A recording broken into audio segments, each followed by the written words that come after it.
Israeli সেনাদের মধ্যে উদ্বেগজনক হারে বাড়ছে আত্মহত্যা এবং মানসিক স্বাস্থ্য সংকট। ফিলিস্তিনের গাজায় টানা 2 বছর হামলার সময় এবং তারপর থেকে এই সমস্যার তীব্র আকার ধারণ করেছে। ইসরায়েলি প্রতিরক্ষা মন্ত্রণালয় এবং স্বাস্থ্যসেবা প্রতিষ্ঠানগুলোর প্রতিবেদনে এ তথ্য উঠে এসেছে। প্রতিবেদনগুলোতে বলা হয়েছে, ইসরায়েলি সেনাদের মধ্যে আঘাত পরবর্তী মানসিক চাপ অর্থাৎ পিএসটিডি দ্রুত হারে বাড়ছে।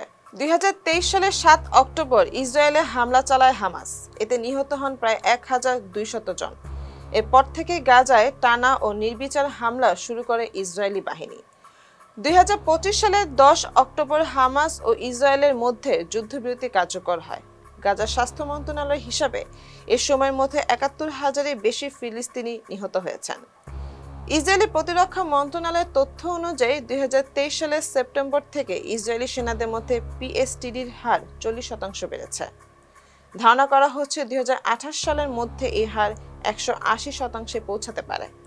গাজা অভিযানে আহত 22,300 সেনার প্রায় 60%ই পিএসটিডিতে ভুগছেন। এমেক মেডিকেল সেন্টারের মনোবিজ্ঞানী রোনেন সিডি বলেন, সেনারা মূলত 2 কারণে এই মানসিক সমস্যায় ভুগছেন। একটি হলো সংঘাতের সময় মৃত্যুর ভয় এবং অন্যটি হলো নৈতিক আঘাত। অর্থাৎ সংঘাতের সময় তারা এমন কাজ করেছেন যার স্মৃতি এখনো মানসিক কষ্ট তৈরি করছে।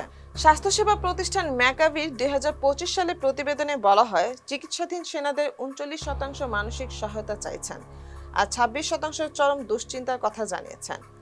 ইসরায়েলি পার্লামেন্ট কমিটির তথ্য অনুযায়ী 2024 সালের জানুয়ারি থেকে 2025 সালের জুলাই পর্যন্ত 279 জন সেনা আত্মহত্যার চেষ্টা করেছেন।